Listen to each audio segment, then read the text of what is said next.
Good morning कक्षा पंचम। अपनी व्याकरण की पाठ्य पुस्तक निकालिए और अध्याय 3 था शब्द विचार। हमने कल लिया था शब्द विचार। आज हम क्या करेंगे, इसकी अभ्यास करेंगे। इसका अभ्यास करते हैं आज हम। ये रहा इसका अभ्यास। तो हमने इसके अभ्यास आज करने हैं। तो ये देखिए, सबसे पहले हम करेंगे उचित विकल्प पर सही निशान लगाइए। अपनी अपनी पुस्तक निकालिए और पेज नंबर 17 निकालिए। अब पेज नंबर 17 का दूसरा वाला है अभ्यास दूसरा। देखिए आप, उचित विकल्प पर सही निशान लगाइए। अब देखो बेटा, जब कोई शब्द किसी वाक्य में प्रयुक्त होता है तो वो क्या कहलाता है? वो कहलाता है पद। यानी कि जब कोई शब्द किसी वाक्य में प्रयुक्त होता है तो वो पद कहलाता है। ख है, बनावट के आधार पर दवात शब्द है। बनावट के आधार पर दवात शब्द क्या है? रूढ़। क्या है? रूढ़। ओके। गौ वाला है, उत्पत्ति के आधार पर ईट शब्द है। क्या है? उत्पत्ति के आधार पर ईट शब्द है देशज। क्या है? देशज। इसके बाद है घ वाला, अर्थ के आधार पर वोटी शब्द क्या है? वोटी का कोई मीनिंग नहीं है तो वो हमारा है निरर्थक, यानी कि निरर्थक। पेज पलटिए। अब देखिए, इनमें से कौन सा शब्द विकारी नहीं है? कौन सा शब्द विकारी नहीं है? तो आपके पास कौन सा क्रिया विशेषण विकारी नहीं है। अब तीसरा देखिए, इसमें कोष्टक में दिए गए उचित शब्द में से रिक्त स्थानों की पूर्ति कीजिए। आपके लिए 2 विकल्प हैं, आपने एक छांटना है। भाषा के निर्माण में का महत्वपूर्ण स्थान है तो किसका है? शब्दों का। तो हमने यहाँ पे लिख दिया शब्दों का। ख वाला है की रचना शब्दों पर निर्भर है। भाषा की कि उस वाक्य की? तो किसकी है? वाक्य की रचना शब्दों पर निर्भर है, वाक्य। अब है गौ, तृण शब्द है। तो तृण क्या है? तत्सम है या तद्भव है? तृण है तत्सम, यानी संस्कृत का रूप है तो यह है तत्सम। घ है, जिन शब्दों के रूप वचन लिंग या काल के अनुसार बदलते रहते हैं वो क्या है? विकारी। जिनके बदलते रहते हैं उनको हम क्या कहेंगे? विकारी कहेंगे। ये विकारी। उत्पत्ति के आधार पर शब्द के प्रकार है 4 या 3? तो उत्पत्ति के आधार पर 4 प्रकार होते हैं। ऐसा आप इनमें भरोगे रिक्त स्थानों की पूर्ति। उसके बाद आपका चौथा, तत्सम तथा तद्भव रूप लिखिए। आपको तत्सम और तद्भव मैंने बताए थे। तत्सम संस्कृत हिंदी रूप होता है और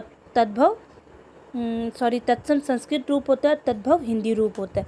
अब देखिए, दंत, तत्सम में इन्होंने दे रखा है दंत, तो उसका तद्भव क्या होगा? हिंदी रूप क्या होगा? दांत। क्या होगा? दांत। अब इन्होंने तद्भव दे रखा है रात, हिंदी, तो उसका संस्कृत में क्या हो जाएगा? रात्रि। क्या होगा? रात्रि। अब फिर तत्सम दे रखा है क्षेत्र, तो हिंदी में हो जाता है उसका खेत। अब फिर तद्भव दे रखा है गांव, तो संस्कृत में होता है ग्राम। तत्सम दे रखा है ग्रह, तो उसका होता है हिंदी में घर। और हिंदी में जो घी होता है उसका तत्सम बन जाएगा घृत। इस प्रकार से हम करेंगे। उसके बाद सही वाक्य के सामने सही और गलत वाक्य के सामने गलत का निशान लगाइए। वर्णों का सार्थक, क वाला है, वर्णों के सार्थक मेल से वाक्य बनते हैं। वर्ण के सार्थक मेल से वाक्य बनते हैं, वर्णों के नहीं, शब्दों के सार्थक मेल से वाक्य मिलते हैं। तो ये वाला क्या है? गलत है। ख वाला है, शब्द एक से अधिक वर्णों का सार्थक समूह है। बिल्कुल सही। अर्थ के आधार पर 3 प्रकार होते हैं। अर्थ के आधार पर केवल 2 होते हैं, सार्थक और निरर्थक। ये गलत है। फूल रूढ़ शब्द है। यस, फूल क्या है? रूढ़ शब्द है। विदेशी भाषा के लिए किए गए शब्द तद्भव शब्द है। नहीं, विदेशी को तद्भव नहीं कहते हैं। विदेशी आपको पहले पता है, विदेशी को क्या कहते हैं? विदेशी शब्द कहते हैं। ठीक है। अब देखिए छठवां, निम्नलिखित शब्दों को मिलाकर यौगिक शब्द लिखिए। इनको मिला के हमको मिलाना है। विद्या धन आलय, विद्यालय। पाठ धनशाला, पाठशाला। रसोई धन घर, रसोई घर। पुस्तक धन आलय, पुस्तकालय। विद्या धन अर्थी, विद्यार्थी। इस प्रकार आप अपने प्रश्न पत्र इसको आप पहले अपनी पुस्तक में भरेंगे, उसके बाद अपनी कॉपी में लिखेंगे। अब देखिए बेटा, ये हमारा ये हो गया है।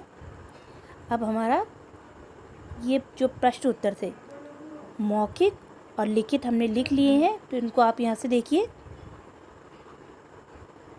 ये देखो, कक्षा पंचम, विषय हिंदी व्याकरण, शब्द विचार, डेट। मौखिक प्रश्न, शब्द किसे कहते हैं? वर्णों के सार्थक समूह को शब्द कहते हैं। ख, शब्द पद कब बन जाता है? जब कोई शब्द किसी वाक्य में प्रयोग होता है तो वह शब्द पद बन जाता है। ग, कोई दो विदेशराज शब्द बताइए जो विदेशी हैं। मशीन और रेल, ये क्या है? विदेशी शब्द हैं। पेज पलटिए। अब इनके लिखित प्रश्न हैं। वाक्यों की रचना किस पर निर्भर करती है? तो वाक्यों की रचना शब्दों पर निर्भर करती है। ख वाला है, शब्दों का वर्गीकरण किन आधारों पर किया जाता है? शब्दों का वर्गीकरण 4 आधारों पर किया जाता है। देखिए, पहले है अर्थ के आधार पर, दूसरा है बनावट या रचना के आधार पर, तीसरा है उत्पत्ति या शोध के आधार पर, और चौथा है प्रयोग के आधार पर। 4 प्रकार में ये वर्गीकरण किया गया है। ग वाला देखिए, तत्सम तथा तद्भव शब्दों में क्या अंतर है? उदाहरण द्वारा स्पष्ट कीजिए। तत्सम और तद्भव हमको अंतर बताना है। देखो, तत्सम क्या है बेटा? संस्कृत के जो शब्द हिंदी में अपने मूल रूप में प्रयुक्त होता है, अपने मूल रूप में ही प्रयुक्त होता है संस्कृत के शब्द, हिंदी में भी वो संस्कृत में ही आएगा। और तद्भव में क्या होते हैं? वे शब्द जो संस्कृत से रूप में बदलकर हिंदी में प्रयुक्त होता है। अब देखिए, तत्सम शब्द कहते हैं जैसे घृत, तृण, जल, वायु। तद्भव शब्द कहलाते हैं जैसे घी, संस्कृत घृत, जैसे घी संस्कृत के घृत शब्द से बना है। घी क्या है? संस्कृत में घृत होता है और हिंदी में वो घी हो जाएगा। शब्द हिंदी शब्द में आग होता है और संस्कृत में अग्नि होती है। और हिंदी में आम होता है, संस्कृत में आम्र हो जाता है। हिंदी में किसान होता है और संस्कृत में कृषक हो जाता है। तो ये एक्सरसाइज आपकी कंप्लीट हो गई है। मैं आपको फिर से बता देती हूँ, ये हमने पूरी एक्सरसाइज आज कंप्लीट कर ली है। ये हमारा ये था, शब्द विचार था, ये हमने कर लिए हैं। ये वाले, ये देखिए, ये सब हमने कर लिए हैं। और हमने इसके मौखिक प्रश्न भी कर लिए हैं और हमने इसके लिखित प्रश्न भी कर लिए हैं। ये तो यहाँ पे ये हमारा कंप्लीट हो गया है। आप इसको एक बार ढंग से देखिए, अपनी पाठ्य पुस्तक में भरिए और उसके बाद अपनी कॉपी में भी भरिए।